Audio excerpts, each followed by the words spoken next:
Alrighty. Okay, I'm sorry to shut you all guys up, but we're running out of time and I gotta be quick. My name is Graeme McCormack. I'm a local concept artist and illustrator. I'm very much a young artist. I'm very much new on the block. Simon was talking about sort of period where you're basically not getting any sleep and just working all the time just to improve yourself. I am in the throes of that, and I'm enjoying it immensely. You seemed a bit down about it, but I'm pretty pumped on it. You liked it? Yeah. See, I'm afraid that it might be the most fun I'm ever going to have doing this, because you're learning so much. Anyways, so I'm here to talk about a little bit of what Simon talked about, but more just about process and creating unique characters and illustrations, focusing mostly on costume design for characters. I am a illustrator and character designer. That's sort of my quote-unquote major in doing this, and it's what I focus on greatly. One of my favorite things to do is research for a project, which I will cover here a little bit as well. So what I'm going to do is I'm going to mix a little bit of process with a little bit of theory, and hopefully, and we're also going to talk a little bit about reference gathering as well, which I hope you guys get something out of. So I created a character for this presentation specifically, just to kind of flex my costume muscle a little bit. I really love historical costume. It's one of my favorite things to do. Costume design, sort of using the basis of costume design theory as it is in theater, is a really good place to start when we're talking about costume design. We're establishing two things. We're supporting a theme, which is the overarching sort of atmosphere of the play or the movie or the comic, and we're also establishing the nature of the character. So we're talking about their race, their gender, their age. We're reflecting their changes throughout the story. Perhaps in the beginning of the story they start clean, at the end of the story they end ragged. We're contrasting them against their environment. We're contrasting them against other characters, and we're also supporting the interpretation of the theme as seen through the director and the playwright, or the writer, or whatever. All these names are interchangeable, whether you're working with a comic in movies or comic design or whatnot. And I'll get into some of the limitations of sort of costume concept design in a little bit. And again, I'm going to try to be quick. So one of the ways I start off designing a costume, or a character really, is kind of one of two ways. Let me just find my thumbs here. Simon had really great examples of thumbs. I like to start off with thumbs as well. It's a great way to loosen up. This is for a different character that I did. It was for, actually I can't remember what it was for, but it's a Treyu. I was redesigning a Treyu. And just getting the shapes out there. Just putting the shapes on the page and playing with them, and using reference to sort of generate inspiring ideas and whatnot, and just really playing with the ways in which the costumes kind of sit on the body and whatnot. Quick question: are you guys mostly students, or what's? I know there's a couple of professionals in the room, but what are you guys mostly? Fresh grads, new grads. Okay.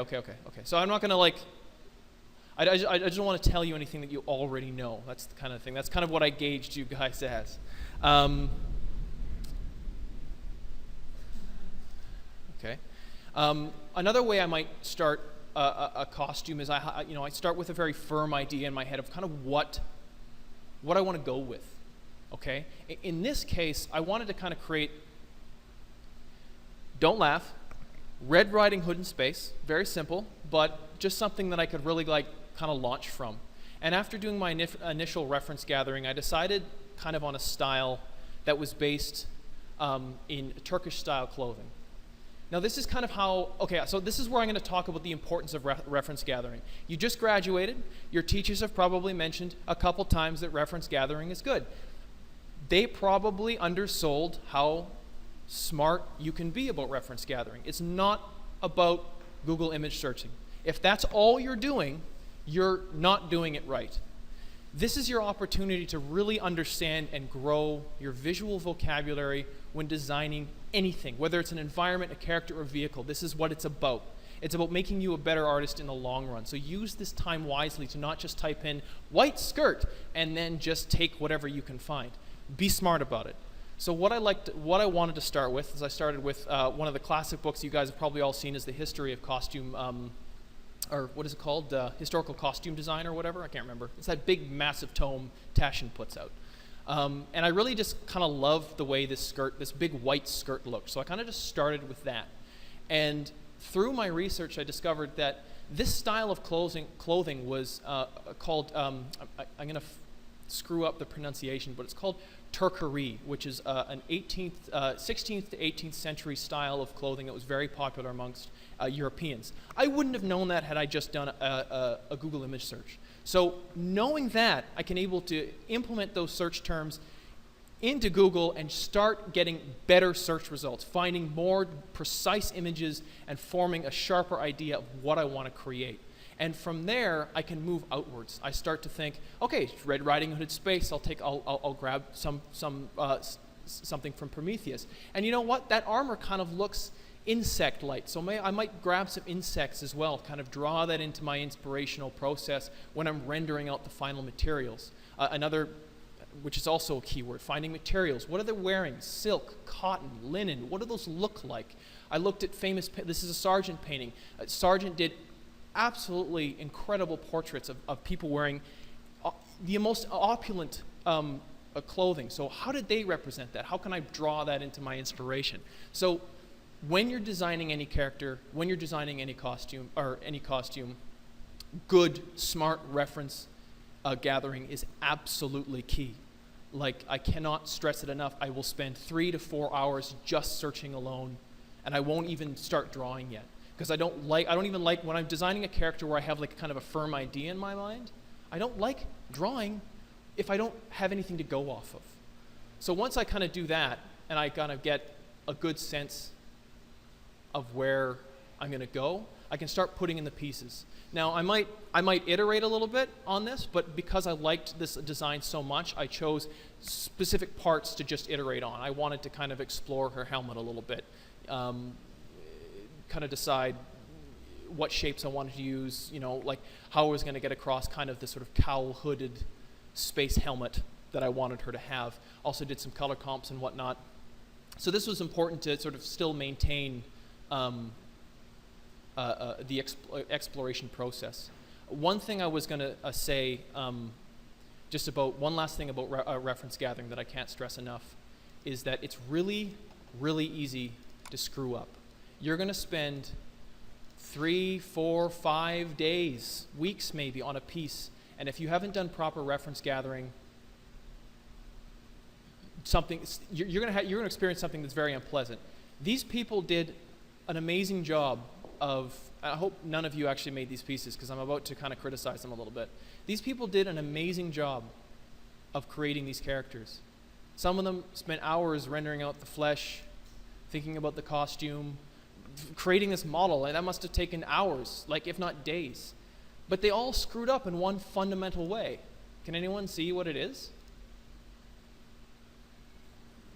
The arrow is in a completely improbable location. That arrow isn't going anywhere. It's not hitting anything.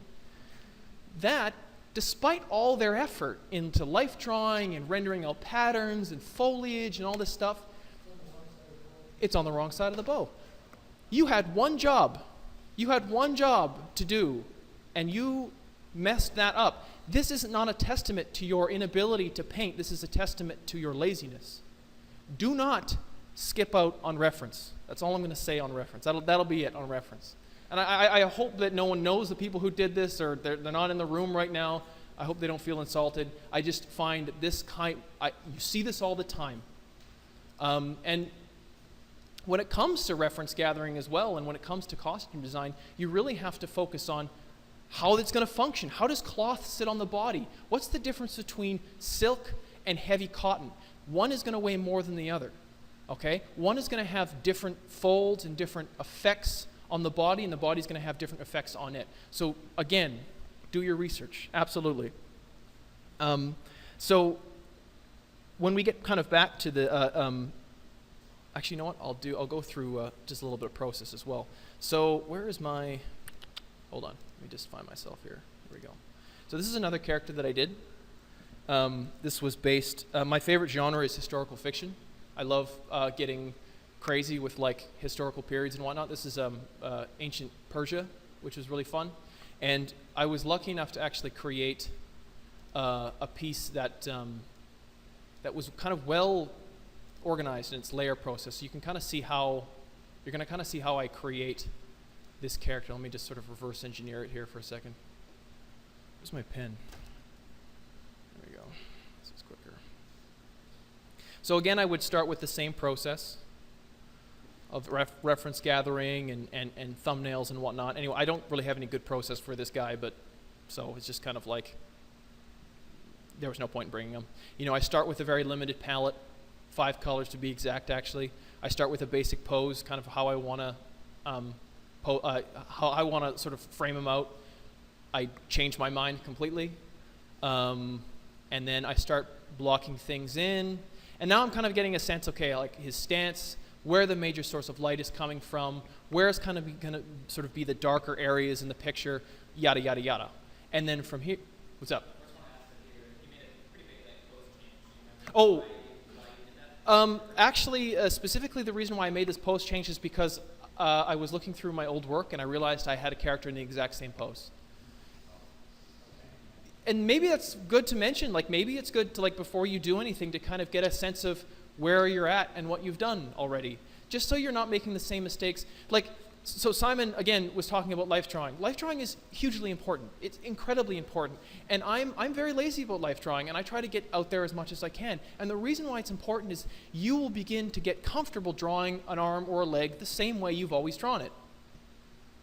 This is like this is how you never get famous. That's how you never get successful, is constantly looking for good reference, constantly doing life drawing, constantly challenging yourself on how you understand, for instance, the human form, is how you're going to get good, not how you're going to get comfortable and just doing the same thing over and over again. So, long-winded answer, yes? Yeah, exactly. Yeah, exactly. Like, yeah. Yeah. And it's worth it just to that end, to pose your characters in a pose you've never done before, or that you find completely challenging, because it forces you to A, fuck up, to A, screw up, and learn from it, and fail a little bit, and move on, and B, learn something new that's going to help you down the line. Anyways, long-winded answer to both of your questions. So anyways, I completely changed the pose. I thought something a little bit more relaxed, a little bit more coy, perhaps. I don't really know. I didn't really think of him as a sexual being. But then I start blocking in. So like once I kind of had the figure and the light source, I can start blocking in costume elements. And I'm only using 5 colors. I start with a very limited color palette.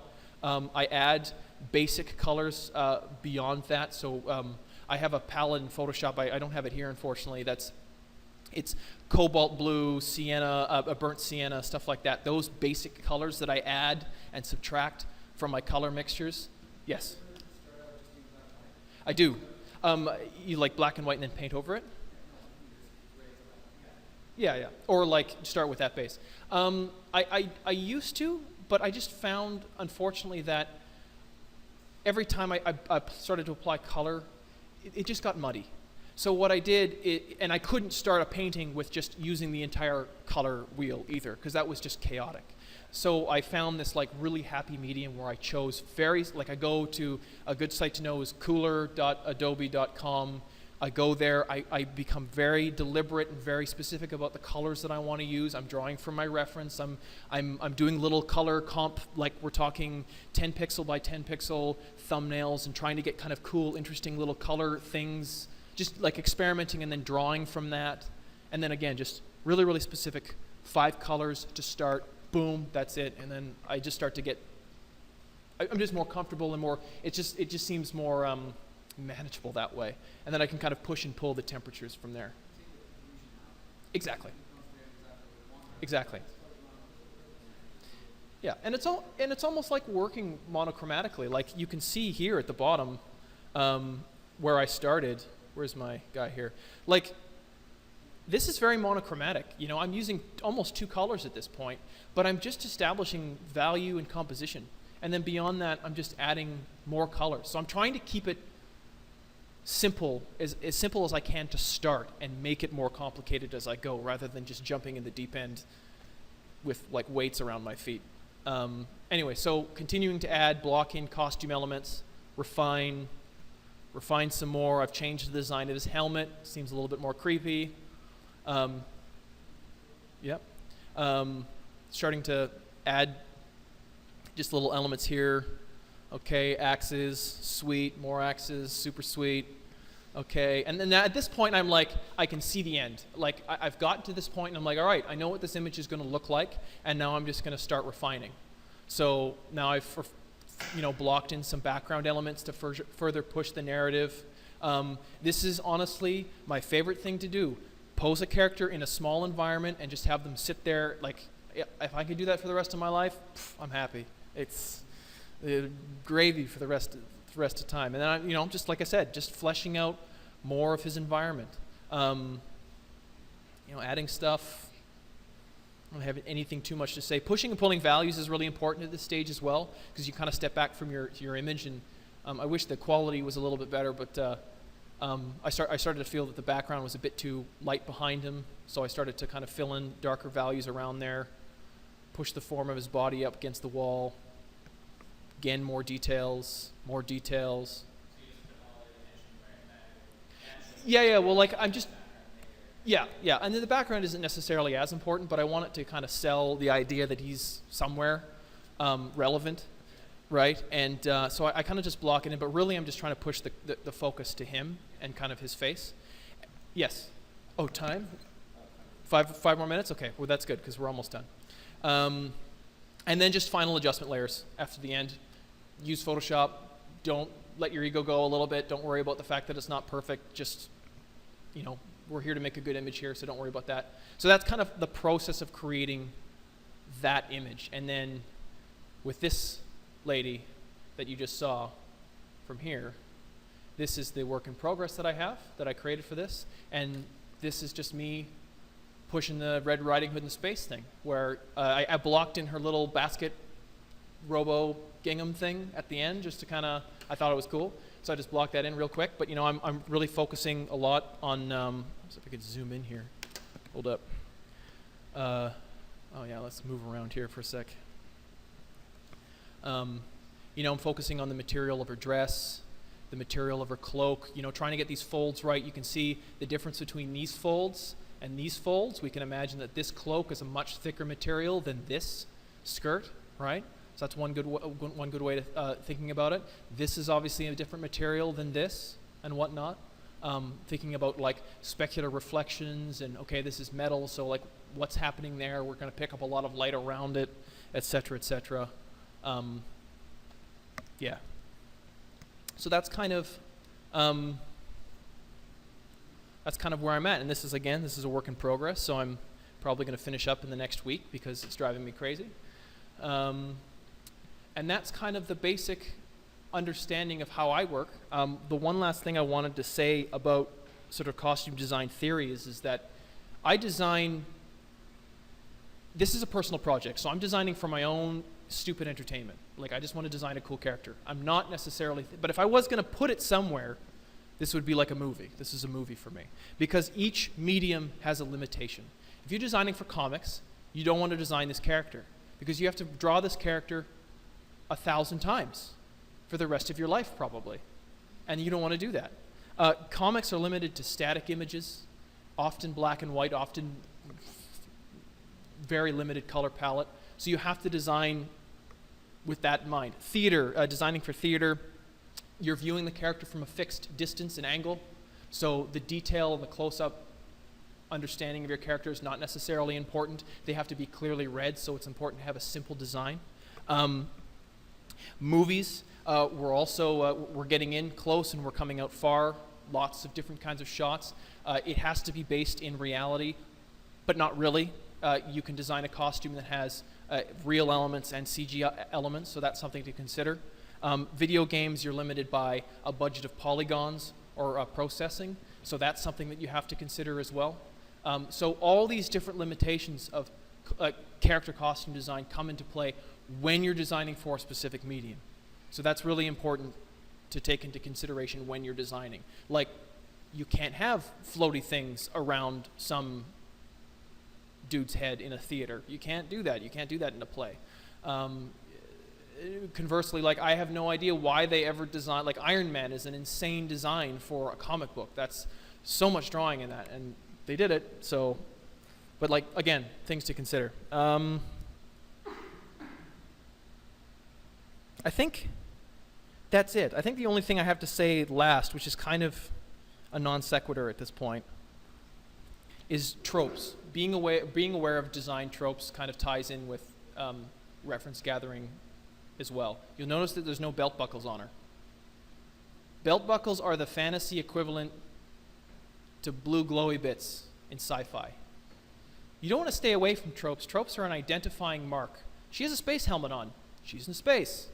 These are identifying tropes that help establish a character in a world that is already familiar to us.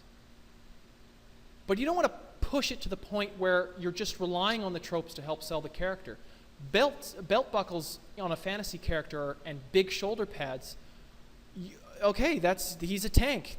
He's just a big warrior dude, big shoulder pads, we get it. Like, there is a point where using those tropes and sort of using, again, your established or perhaps infant visual vocabulary will hurt you, because you will not be creating anything new. You won't be creating anything interesting. Yeah, and that's about it. That's all I got. Thanks, guys.